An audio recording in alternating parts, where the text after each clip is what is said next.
আমি সব সময় বলতাম তুমি যে এই আন্দোলনে যাও, এই মিছিলে যাও, এই রাত্রে বাইরে যাও, তুমি যদি অ্যারেস্ট হয়ে যাও আমার মেয়ের কি হবে, আমার কি হবে।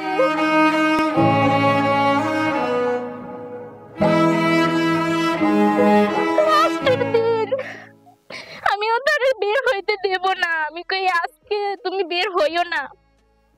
5ই আগস্ট আমি অনেক টানাটানি করছি, তাও আমি পারি নাই রাখতে। সর্বশেষ আমার ধাক্কা দিয়ে ঘরে ফালাইছে, গেটের উপর দিয়ে লাফ দিয়ে চলে গেছে। আমি এত বলছি যে আমার মেয়ের দিকে তাকাও, সব সময় বলছে যে আমি মারা গেলে আমি শহীদের মর্যাদা পাবো। আমার মেয়ে ভাবতে পারবে যে দেশের জন্য আমার বাবা শহীদ হয়েছে। সম্মানিত প্রেসিডেন্ট, ওনার নির্দেশে আমরা বাংলাদেশের সকল অঞ্চলে শহীদ পরিবার যারা 24 গণঅভ্যুত্থানে শহীদ হয়েছেন সেই শহীদ পরিবারদের কাছে যাচ্ছি আমরা ছোট্ট একটু উপহার নিয়ে, এবং তার একটা বার্তা নিয়ে, একটা চিঠি আছে এর সাথে। উনি এই সকল শহীদকে বীর হিসাবে আখ্যায়িত করেছেন এবং আমরা যাতে কখনো না ভুলি এরকম একটা প্রত্যয় ব্যক্ত করেছেন।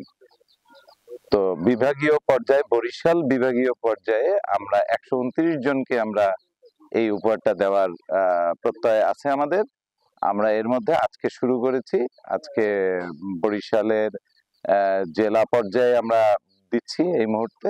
এখানে বাকেরগঞ্জ জেলায় আমাদের 5টি শহীদ পরিবারের সাথে আমাদের সাক্ষাৎ হয়েছে এবং আমরা জনাব তারেক রহমানের উপহার এবং চিঠি এই 5টি পরিবারের কাছে আমরা হস্তান্তর করেছি, এবং এরপরে আরো 2টো কিংবা 3টা হয়তো করতে পারবো আমরা আজকে, আর এই ক্রমান্বয়ে এটা চলতে থাকবে।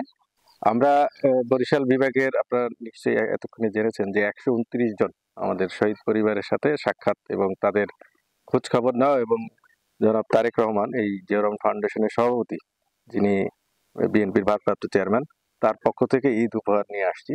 আমরা পর্যায়ক্রমে, যিনি আমাদের পরিচালক মহোদয় বললেন, পর্যায়ক্রমে আমরা সমস্ত পরিবারের সাথে সাক্ষাৎ করব এবং ঈদ উপহার বিতরণ করব।